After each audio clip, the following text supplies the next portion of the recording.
Bismillahirrahmanirrahim. Assalamualaikum warahmatullahi wabarakatuh. Alhamdulillahi ala ihsani wa syukru lahu ala taufiqihi wa amtinani.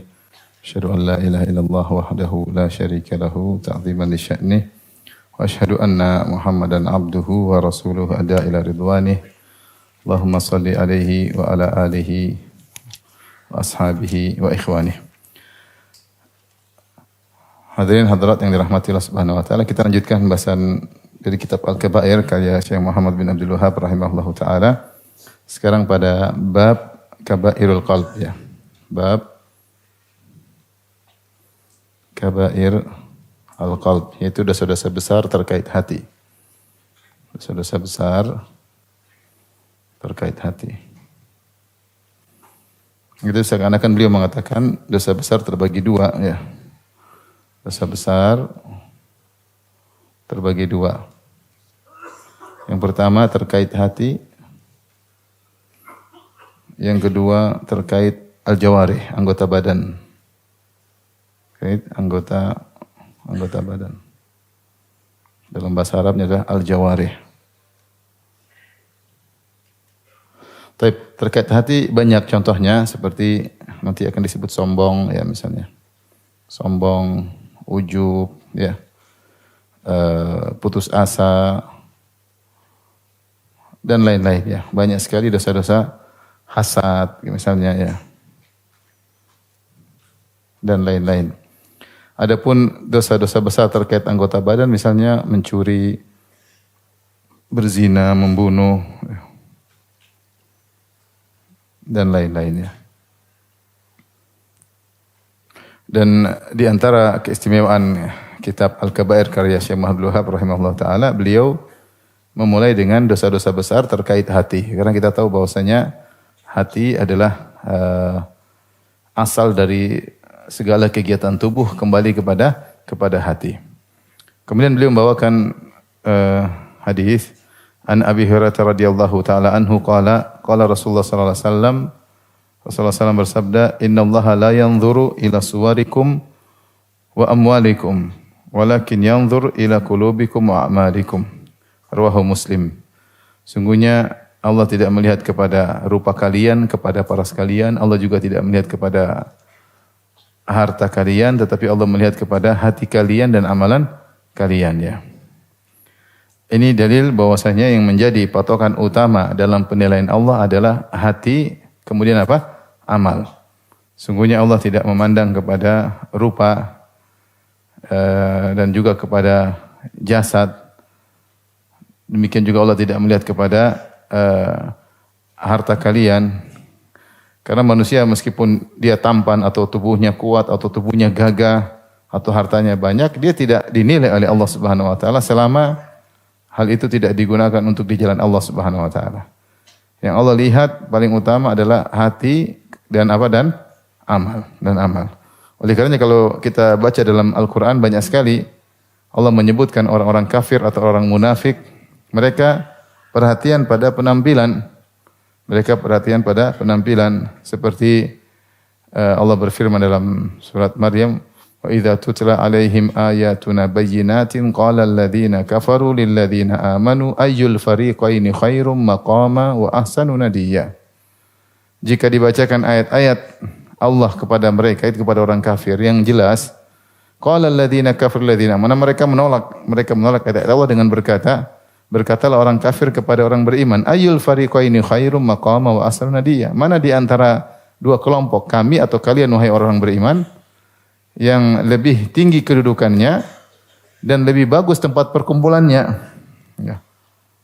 Wa kam ahlakna qablahum min qarnin hum ahsanu asasa wa ri'ya. Maka Allah bantah betapa banyak kaum sebelum mereka yang Allah telah binasakan, yang lebih bagus perabotannya, itu barang-barangnya, dan lebih bagus penampilannya. Jadi penampilan, rupa, jasad ini bukan penilaian Allah Subhanahu wa taala. Demikian juga Allah berfirman tentang orang-orang munafik, wa idza ra'aitahum tu'jibuka ajsamuhum wa iyyaqulu tasma' liqaulihim. Kalau engkau melihat mereka, tu'jibuka ajsamuhum, maka engkau akan takjub dengan penampilan mereka, itu keren. Penampilan bagus, mungkin tubuh bagus ya. Dan kalau mereka berkata, maka kau akan mendengar perkataan mereka. Ya, bahwa ini dalil bahwasanya Allah Subhanahu wa taala tidak perhatian terhadap rupa, jasad dan juga barang-barang. Maka yang paling utama adalah kita perhatian terhadap hati kita bagaimana dan juga amal kita. Kalau Allah tidak perhatian kepada jasad, ya, apalagi perhatian kepada harta, ya, mobil, tas, HP. Kalau orang memiliki harta-harta yang mahal bukan berarti dia dinilai tinggi oleh Allah Subhanahu wa taala. Bahkan betapa banyak tadi kita sebutkan orang-orang yang memiliki harta yang mewah membuat mereka sombong, membuat mereka lupa, ya. Sebagaimana disebutkan orang kafir dan orang munafik, ya. Bukan berarti tidak boleh kita memiliki harta yang bagus, boleh, tetapi ingat bukan itu penilaian Allah Subhanahu wa taala, ya. Makanya saya sering singgung kalau ketika umrah saya sebutkan bagaimana kota Mekah yang kalau di sisi dilihat dari pemandangan sangat tidak ada pemandangannya, hanya batu-batu hitam, gunung-gunung, kemudian gersang, tidak ada apa-apanya. Tetapi kenapa Allah mencintai kota Mekah? Karena di situ banyak ibadah kepada Allah. Di situ ada Ka'bah, orang-orang datang beribadah kepada Allah Subhanahu wa taala, maka dia ahabbul ard ila Allah. Dialah kota yang paling dicintai oleh Allah Subhanahu wa taala. Makanya ketika Nabi diusir dari kota Makkah, Nabi berkata, "Innaki la khairu ardillah." Engkau adalah bumi Allah yang terbaik. Wa ahabbu ardillah ilallah. Dan engkau adalah bumi yang paling atau lokasi yang paling dicintai oleh Allah Subhanahu wa taala. Walaula anna qaumaki akhrajuni ma kharajtu minki. Kalau bukan kaummu telah mengusirku, aku tidak akan meninggalkan engkau wahai kota Makkah. Itu kota Makkah, kota yang paling dicintai, kota yang terbaik. Ternyata kalau dilihat dari sisi penampilan, gersang, tidak ada tumbuhan, hanya gunung-gunung, sulit untuk ditinggali karena tanahnya tidak landai. Orang bangun rumah pun di atas gunung. Mau dibandingkan dengan puncak Bogor jauh, ya. Puncak Bogor indah, ada sungai, ada air terjun, ada Masya Allah dengan berbagai macam keindahan.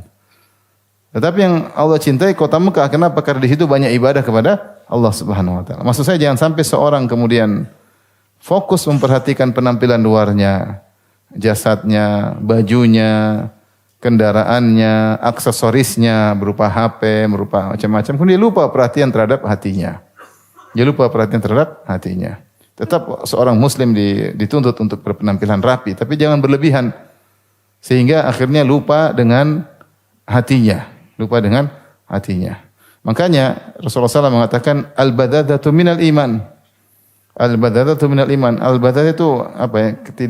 Tidak kerapian merupakan bagian dari iman. Ya, terkadang seorang biasa-biasa saja, enggak usah terlalu necis. Biasa-biasa saja.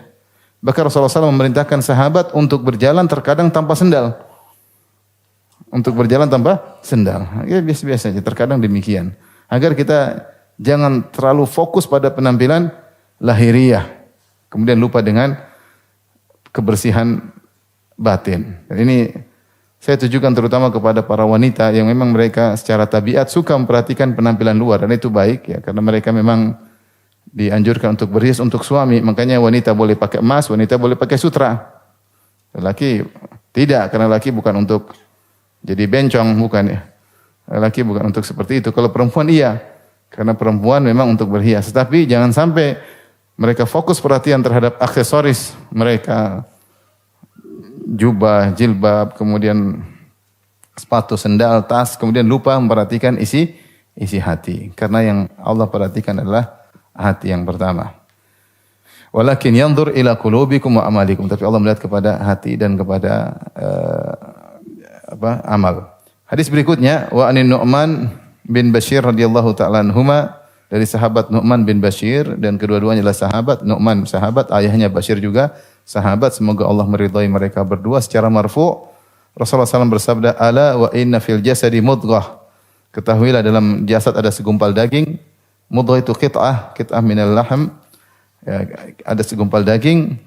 Idza salahat salahal jasadu kulluh. Jika baik segumpal daging tersebut, maka akan baik pula anggota tubuh yang lain. Wa idza fasad jasadu kulluh. Kalau ternyata rusak segumpal daging tersebut, maka rusak pula seluruh anggota tubuh yang lain. Ala wahyal qalbu, ketahuilah dia adalah kalbu, ya. Taib. Ini dalil bahwasanya yang menjadi patokan untuk mempengaruhi amal tubuh adalah hati. Ada perkataan indah dari Abu Hurairah radhiyallahu anhu, beliau berkata, "Al-qalbu malikun wal a'dha'u junuduhu." Hati adalah raja dan anggota tubuh yang lain, yaitu tangan, kaki, kemudian lisan, semuanya adalah anak buahnya, tentaranya. Fa idza tabal maliku tabat junuduhu. Kalau raja baik, maka anak buahnya juga baik, ya. Wa idza khabutsal maliku khabutsat junuduhu. Kalau rajanya buruk, maka anak buahnya juga buruk. Maksudnya kata Abu Hurairah, kalau hati baik, insyaallah amal anggota tubuh yang lain juga baik. Kalau hati buruk, maka amal anggota tubuh juga buruk, ya. Kata Ibnu Taimiyah dalam Majmu' Fatawa, beliau mengatakan wa qaulu Abu Hurairah takrib. Ini perkataan Abu Hurairah untuk pendekatan, untuk memahami. Tetapi kata beliau, dan qaulun Nabi sallallahu alaihi wasallam ahsanu bayanan. Namun sabda Nabi lebih baik, yaitu hadis ini, ya, hadis ini. Kenapa? Karena kalau hati, kita tahu raja dengan anak buah, terkadang raja baik, terkadang anak buahnya buruk, ya tidak? Terkadang raja baik, anak buahnya buruk. Terkadang raja buruk, anak buahnya apa? Baik. Jadi terkadang tidak selalu kalau raja baik pasti anak buahnya semua baik, tidak selalu raja buruk, anak buahnya semuanya buruk. Berbeda dengan sabda Nabi. Nabi mengatakan kalau hati baik, seluruh anggota tubuh juga apa? Baik. Kalau hati buruk, maka seluruh anggota tubuh juga buruk. Seakan-akan Nabi SAW ingin mengatakan, sebagaimana dijelaskan oleh Ibnu Taimiyah rahimahullah taala, bahwasanya keterkaitan itu suatu kepastian. Kalau ada keburukan dari sikap tubuh, dari pandangan mata, dari pendengaran, dari lisan, itu pasti ada keburukan di hati. Pasti, enggak mungkin tidak. Karena memandang, mendengar, berbicara, itu adalah proyeksi dari apa yang ada di hati. Hati yang memerintah, sementara mata, telinga, lisan hanya menjalankan perintah apa? Hati. Demikian juga kalau mata baik, kemudian telinga baik, lisan baik, insya Allah hati juga baik. Kecuali kalau dia pura-pura, munafik. Kecuali kalau dia pura-pura. Oleh karenanya, perkataan sabda Nabi ini lebih bagus daripada perkataan Abu Hurairah radhiyallahu taala anhu, karena Abu Hurairah ingin mendekatkan pemahaman. Karena kalau Ibnu Taimiyah mengatakan bahwasanya raja yang baik kadang-kadang anak buahnya membangkang, itu tidak?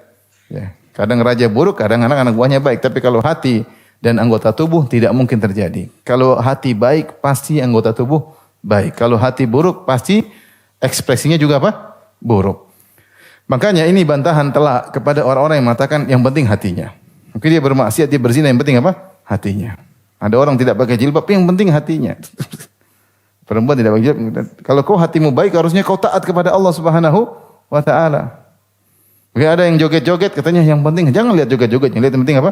Hatinya. Kalau ini diteruskan, nanti pelaku maksiat akan berdalil. Ada yang berzina, yang penting hatinya. Saya kan niat baik menyenangkan seseorang. Jadi zaman dulu saya pernah, waktu saya masih SMP kalau tidak salah, saya pernah sempat nonton di televisi. Ada seorang artis yang dia ketika bulan Ramadan dia pakai jilbab. Terus reporternya iseng nanya, Anda kalau di luar Ramadan tidak pakai jilbab? Kata dia, niat saya menyenangkan orang. Menyenangkan orang lihat aurat dia terbuka. Kita bilang tidak ada namanya kalau perbuatan buruk kemudian bilang hatinya baik. Apalagi sangat jelas Rasulullah SAW mengatakan pengaruh maksiat terhadap hati. Kata Nabi SAW, "Idza adnabal abdu nukitat fi qalbihi nuktatun sauda." Jika seorang hamba bermaksiat, maka tercoreng dalam hatinya noda apa? Hitam. Jadi dia ngomong yang penting hati baik itu enggak benar. Kalau hatinya baik harusnya amalannya baik. Harusnya pandangannya baik. Makanya kalau seorang bermaksiat dia segera istighfar supaya kotoran di hatinya apa? Hilang. Supaya kotoran di hatinya hilang. Kalau dia bermaksiat pula, maka dia bilang saya bermaksiat tapi hati saya baik. Bohong, karena begitu kau maksiat otomatis hatimu menjadi kotor. Jadi kau mulai tidak bisa lari. Perbuatan buruk merupakan ekspresi hatimu. Kalau kau pun hatimu ternyata bersih sebagaimana pengakuanmu, ketika kau bermaksiat maka otomatis menjadi apa? Kotor. Faham? Oleh karenanya masing-masing kita merenungkan diri kita masing-masing. Kalau ternyata kita malas beribadah misalnya, kita masih hobi nonton film Korea misalnya ya. nonton film India, nonton film box office Hollywood, ya, dan yang macam-macamnya, masih hobi dangdutan misalnya, ya. Coba cek hati kita, ini hati kita ada masalah. Hati kita ada masalah, ya. Allah berfirman tentang orang-orang ar-rasyidun, walakin Allah habbaba ilaikumul imana wa zayyanahu fi qulubikum wa karaha ilaikumul kufra wal fusuq wal isyan. Ya. Ulaika humur rasyidun. Akan tapi Allah Subhanahu menjadikan kalian cinta kepada keimanan, dan Allah menghiasi keimanan dalam hati kalian, ya. Dan Allah membuat kalian benci kepada kufur, kefasikan, kemaksiatan, ya. Oleh karenanya kalau hati bersih pasti tidak suka dengan hal-hal yang dilarang oleh Allah Subhanahu wa taala. Ini dibawakan oleh Syekh Muhammad Abdul Wahhab rahimahullahu taala untuk menjelaskan bahwasanya dosa besar terkait hati ini berbahaya. Kenapa? Karena banyak orang hanya perhatian dosa besar terkait anggota tubuh, ya. Tapi terkadang dosa besar terkait hati dia tidak peduli, atau dia tidak merasakannya, atau dia tidak ngeh. Padahal dosa besar terkait hati lebih berbahaya daripada terkait anggota tubuh. Namun kadang tidak nampak, kadang nampak, kadang tidak nampak. Maka di antara keistimewaan buku Syekh Muhammad Abdul Wahhab rahimahullah taala ini bahwasanya beliau perhatian terhadap dosa-dosa hati, bahkan beliau sebutkan pertama kali. Ya sudah singgung pada pertemuan lalu. Kalau kita lihat kitab-kitab terkait dosa-dosa besar yang ditulis oleh ulama yang lain seperti Az-Zahabi dalam Al-Kabair, kemudian Ibnu Hajar Al-Haytami dalam Az-Zawajir dan Iqtirafil Kabair, maka mereka tidak menulisnya secara runtut seperti ini. Biasanya mereka lebih fokus kepada dosa yang paling besar kemudian menuju yang paling kecil, juga cara penulisan yang bagus, ya. Tapi Syekh Abdul Wahhab punya metode berbeda. Beliau mendahulukan dosa-dosa hati, dosa-dosa besar terkait hati, baru kemudian dosa-dosa besar terkait anggota tubuh. Baik. Kita masuk pada dosa besar pertama. Beliau berkata, al-kibr. Dosa besar pertama adalah sombong. Babun zikru al-kibr. Cara membaca kita bisa baca babu zikril kibr, kita bisa baca babun zikrul kibr. Bab penyebutan tentang sombong. Sombong, ya. Kibr. Kibir kalau kita, ya. Bahasa Indonesianya apa? Kibir, ya. Al-kibr yaitu sombong. Kemudian beliau membawakan dalil wa qaulullahi ta'ala, dan firman Allah Subhanahu wa taala, innallaha la yuhibbu man kana mukhtalan fakhura. Dalil yang pertama, innallaha la yuhibbu man kana mukhtalan fakhura. Dalam ayat yang lain, innallaha la yuhibbu kulla mukhtalin fakhur. Ayat berikutnya, innallaha la yuhibbu kulla mukhtalin fakhur. Fakhurin. Yang pertama dalam surat An-Nisa ayat 36, yang kedua dalam surat Luqman ayat 18, ya. An-Nisa 36, ini surat Luqman ayat 20, ayat 18. Baik, di sini kita ambil faedah ini bahwasanya Allah memiliki sifat mencintai dan sifat tidak mencintai. Allah dalam berbagai ayat menyebutkan Allah cinta, seperti wallahu yuhibbus sabirin, Allah mencintai orang yang sabar.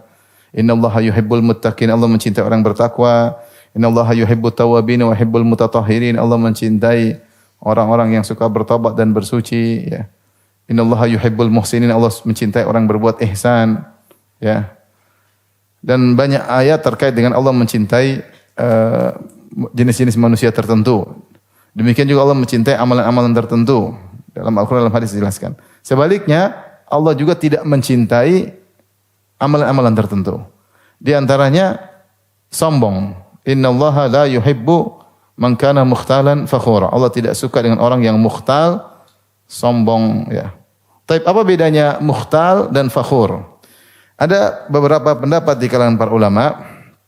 Di antaranya saya mendapat faedah dari uh, Al-Alusi rahimahullah dalam kitabnya Ruhul Ma'ani, beliau menyebutkan beberapa pendapat. Demikian juga disebutkan oleh ulama yang lain seperti Az-Zamakhsyari atau disebutkan juga oleh Tahir bin Ashur. Tapi intinya ada yang mengatakan perbedaan antara, ini kita bilang perbedaan antara mukhtal, saya bacakan sini. Mukhtal artinya sombong pada diri sendiri. Mukhtal itu sombong pada diri sendiri. Sombong terkait dengan apa yang ada pada dirinya.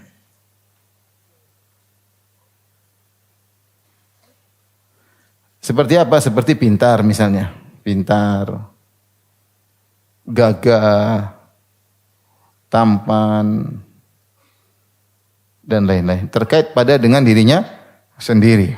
Makanya ini namanya mukhtal. Adapun fakhur kata dia yaitu al-mubahat fil asya' al-khariji anil insan. Yaitu sombong dengan perkara-perkara di luar tubuhnya. Sombong karena perkara-perkara yang di luar tubuhnya, di luar tubuhnya. Seperti sombong karena hartanya misalnya. Karena harta, mobil, jabatan misalnya, kedudukan, ya, anak-anak, anak banyak, istri banyak dan lain-lain. Sombong. Kalau pintar gagah ya, ilmu ya diantaranya ilmunya ya, ini semua pada diri sendiri. Jadi ini sebenarnya menafsirkan demikian bahwasanya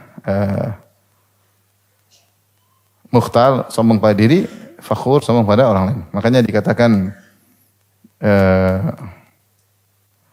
mereka mengatakan lafal khail.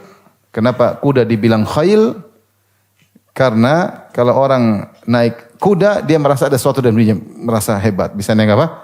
Kuda. Makanya khail dikatakan khail karena dari khuyala, dari ikhtial, ada keangkuhan. Ini terkait dengan dirinya. Ini pendapat yang paling, saya lihat paling bagus tentang perbedaan antara al-mukhtal dan al-fakhur. Ya, al-fakhur. Ya, intinya dua-duanya menggambar tentang kesombongan. Kesombongan banyak macamnya. Sombong karena nasabnya, sombong karena keluarganya, sombong karena jabatannya. Dan di antaranya disebutkan oleh Az-Zahabi sombong karena ilmunya. Sombong karena ilmu. Orang bisa sombong dengan banyak sebab.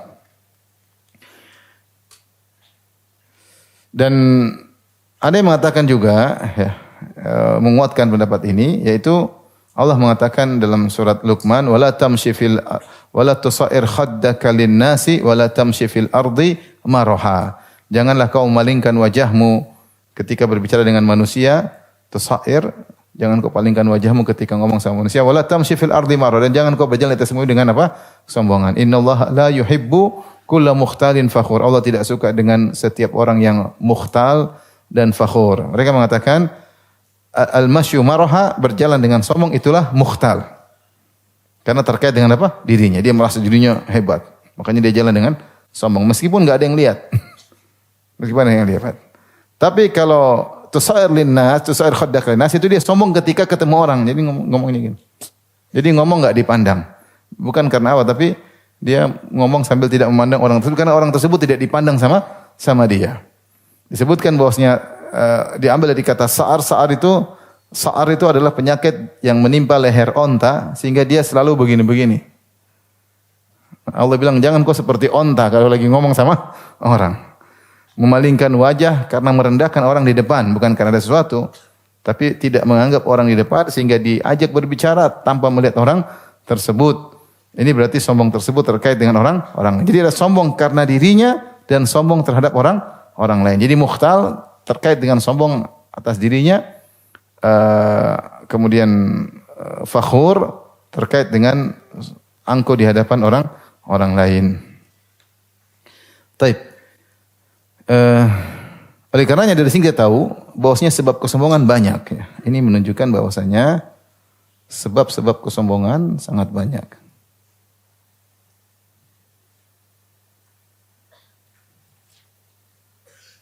Sangat banyak. Hati-hati. Itu terkait dengan kelebihan-kelebihan. Allah berikan kita kelebihan, kecerdasan kayak kuatnya hafalan, harta yang banyak, ketampanan.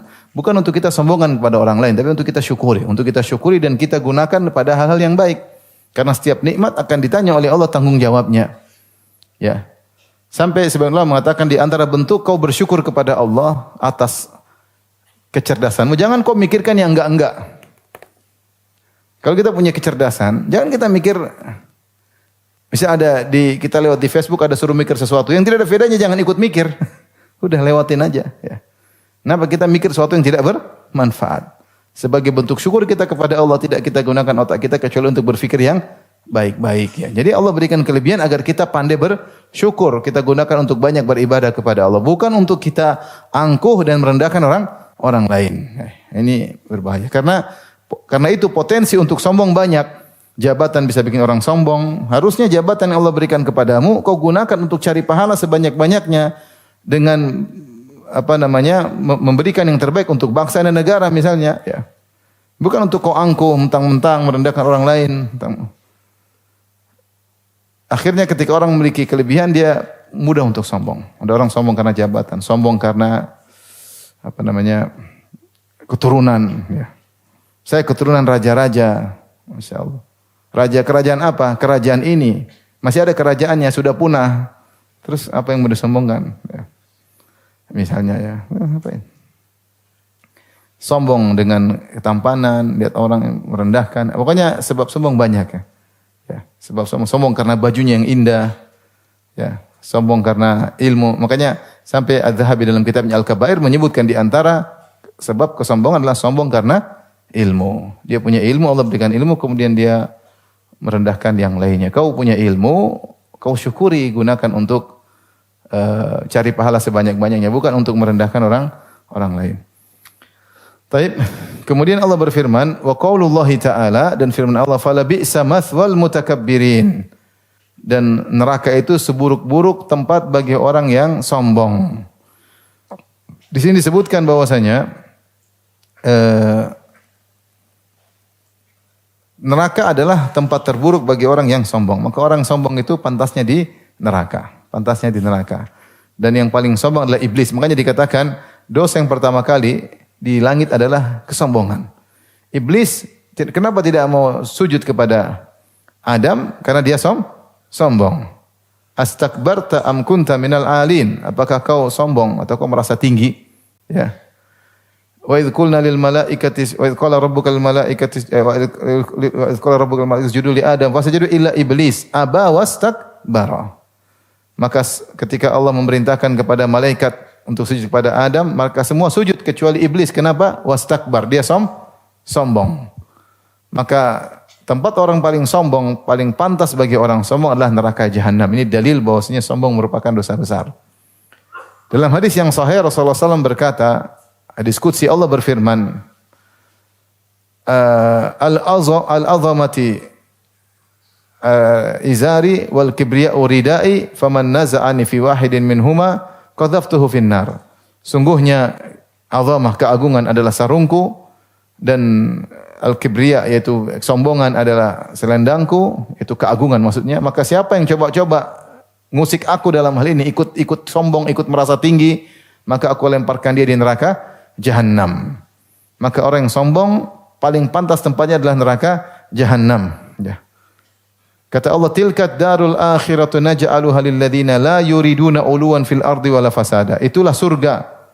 Kami jadikan bagi orang-orang yang tidak ingin ketinggian, tidak ingin sombong, tidak ingin merasa tinggi. Yang sombong-sombong tempatnya bukan di surga, tempatnya di neraka jahanam. Baik, kita lanjutkan hadis berikutnya.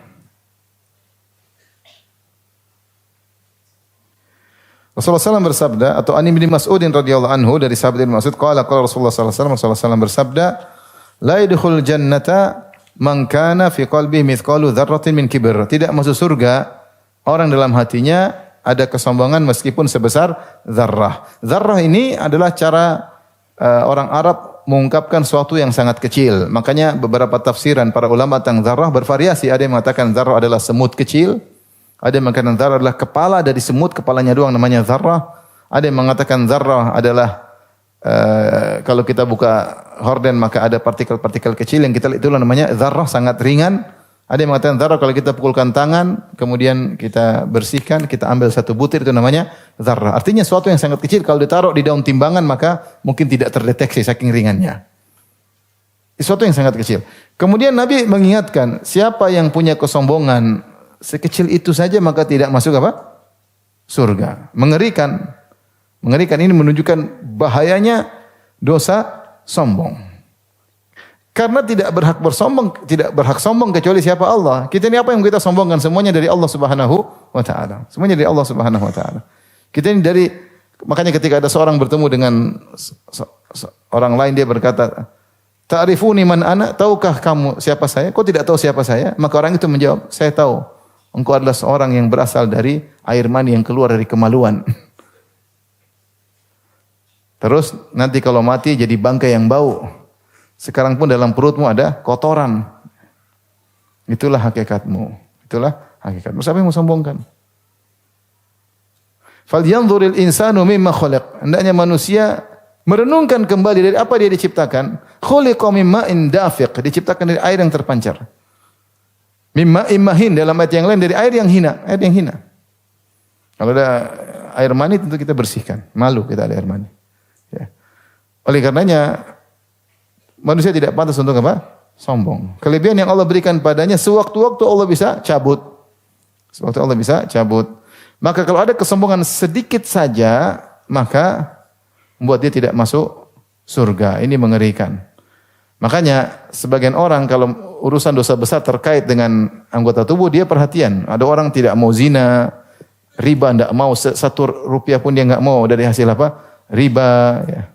Tapi dia sombong, dia cuek aja. Dia sombong, dia angkuh, dia merendahkan, dia cuek aja. Padahal sebagaimana makan riba dosa besar, sombong juga dosa besar. Ancaman terhadap pemakan riba tidak kalah besar dengan ancaman terhadap orang yang sombong.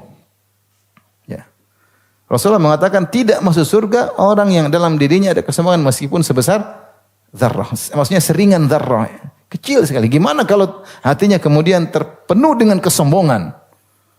Ini sombong sedikit aja bisa bikin tidak masuk surga, apalagi sombong yang banyak. Dari cara jalannya, dari pakaiannya, dari cara ngomongnya, dari bicaranya, kelihatan sekali sombong dan angkuh.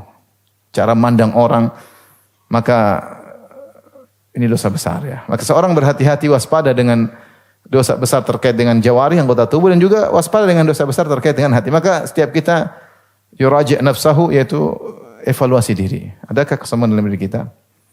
Taib. Apa hakikat sombong? Ini yang dijelaskan dalam hadis ini. Faqala rajulun ya Rasulullah. Seorang berkata, ya Rasulullah, inna rajula yuhibbu an yakuna thawbu hasanan. Ya Rasulullah, sungguhnya seorang suka bajunya bagus. Wa na'lahu hasanatan. Dan dia juga suka sandalnya bagus. Apakah itu termasuk kesombongan? Punya baju bagus, sandal bagus. Maka Rasulullah SAW berkata, innallaha jamilun yuhibbul jamal. Allah maha indah dan suka keindahan. Baju bagus Allah suka, sandal bagus Allah suka. Yang penting tidak berlebihan ya. Al-kibru batarul haq wa ghamtun nas. Jadi Rasulullah jelaskan tentang hakikat al-kibr, hakikat sombong. Al-kibr. Ada 2 kata Nabi SAW. Batarul haq, menolak kebenaran.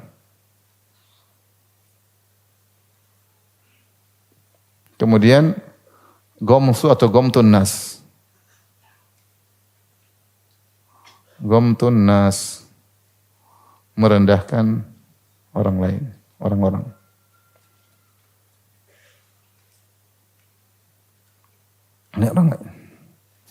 Ini definisi sombong. Salah satu di antara keduanya. Entah terjatuh pada yang pertama disebut sombong, yang kedua juga sombong. Ada orang mungkin sama orang tidak merendahkan. Dia sama orang hormat. Tapi kalau sama dalil, dia tolak. Ini sombong atau bukan? Sombong. Ada orang sama dalil, nurut. Sunnah, Masya Allah. Tapi kalau sama orang, merendahkan. Sombong atau bukan? Sombong. Saya tanya sama antum, mana lebih besar? Lebih parah, sombong pertama atau sombong model kedua? Mana lebih parah? Yang lebih parah. Jangan bilang sama. Saya tanya, mana yang lebih parah? Jawabannya lebih parah kalau dua-duanya. Taib, kalau suruh pilih salah satunya mana lebih parah? Ayo, siapa yang bisa jawab? Saya kasih hadiah.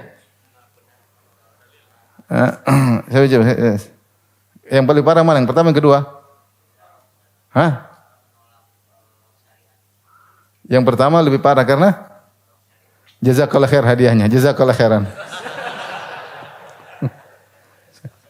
Lagi kosong kantong ya. Nanti antum kesini ya. Nah, habis kajiannya. Bukan minggu depan, nanti habis. Taib. Yang dikatakan beliau benar dan ini disinggung oleh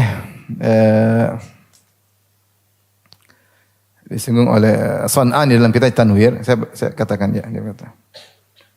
Fahadha haqiqatul kibr al-manhi anhu syar'an. Inilah hakikat kibr, dosa yang dilarang dalam syariat, yaitu model pertama maupun model kedua. Li'anna bataral haq kibrun 'ala Allah. Menolak kebenaran adalah sombong kepada siapa? Allah. Wa rasulihi, dan sombong kepada rasulnya. Wa kitabihi, dan sombong kepada Al-Quran. Wa ghamtun nas ihtiqarun lahum, dan merendahkan manusia itu memandang remeh manusia. Makanya Rasulullah SAW sebutkan pertama kali ini lebih parah daripada yang kedua, ya, lebih parah daripada yang kedua. Maka seorang waspada, jangan sampai dia, masya Allah, kalau sama dia tunduk sunnah, tapi dia merendahkan orang. Apa itu dakwahnya gitu? Apa itu merendahkan orang? Ini sombong. Dia tidak terjatuh pada sombong pertama, tapi sombong yang model kedua. Cuma bisa ngajar apa sih? Cuma bisa ngajar TPA misalnya. Sombong. Apa bacaannya aja salah-salah. Misalnya ini sombong ya. Ini bahaya ya. Dia merendahkan orang. Padahal dia komitmen pegang dalil. Tetap sombong. Sebaliknya, mungkin dia sama orang tawadhu, rendah, mungkin nundukkan kepala bahkan. Tapi kalau dalil datang dia tolak. Dia tidak mau terima karena keangkuhan dalam dirinya. Yang parah kalau terkumpul pada dia keduanya. Waliyadzubillah ya.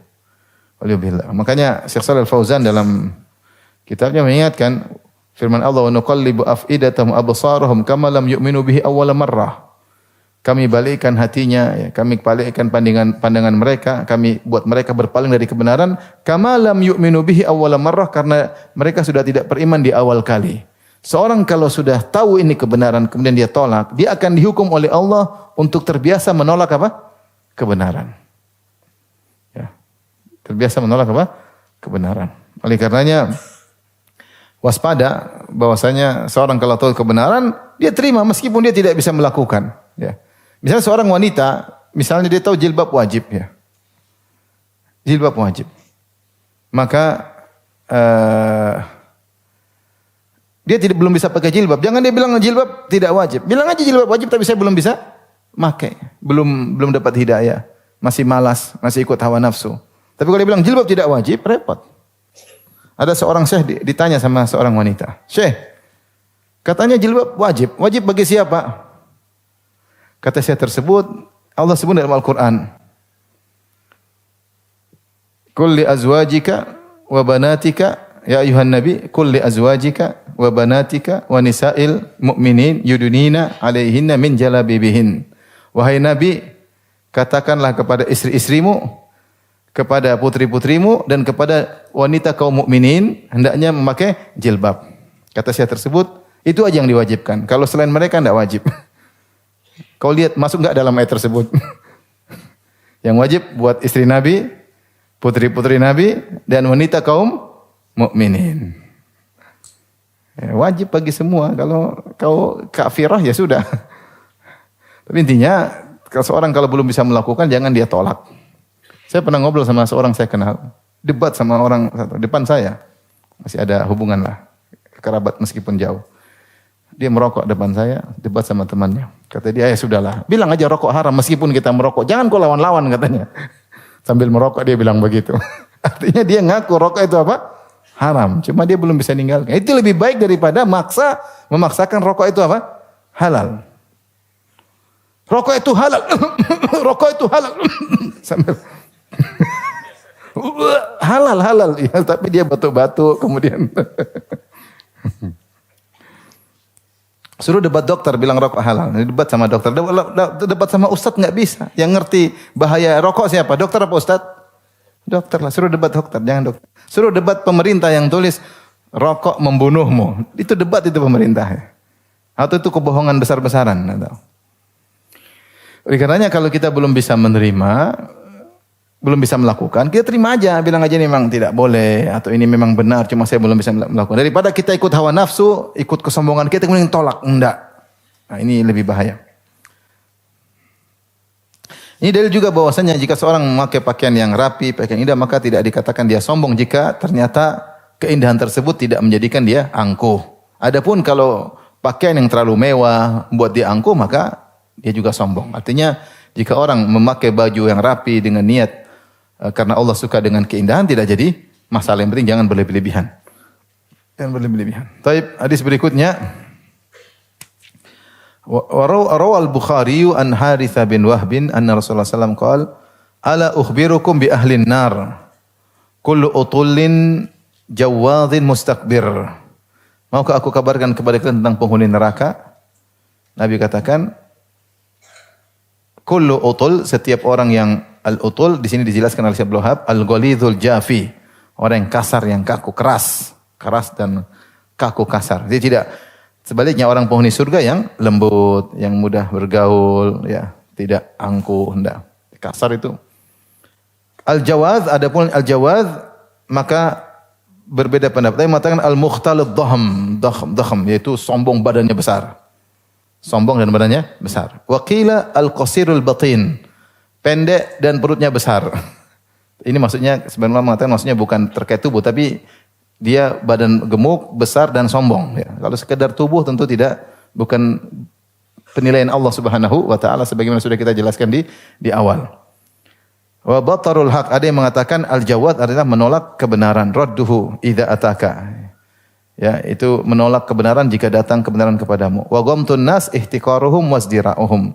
Adapun ghamtun nas adalah merendahkan dan meremehkan mereka. Ini ciri penghuni neraka jahanam. Kalau kita lihat ciri ini, banyak tafsiran ulama mengembalikan kepada sombong. Adapun al-ghalithul jafi, kasar, kaku, ini biasanya aplikasi dari orang yang sombong. Orang sombong biasanya begitu. Meremehkan orang, bicara teriak keras-keras. Biasanya karena dia sombong. Dia rasa tinggi, makanya dia begitu sama orang. Coba kalau orang ketemu pembesar, dia pasti lembut atau tidak? Lembut. Nah, mungkin dia keras-keras. Kapan dia keras? Ketika dia melihat orang depan dia apa? Rendah. Maka sikap kasar keras ini salah satu, tidak selalu, tapi ini salah satu aplikasi dari praktek dari kesombongan.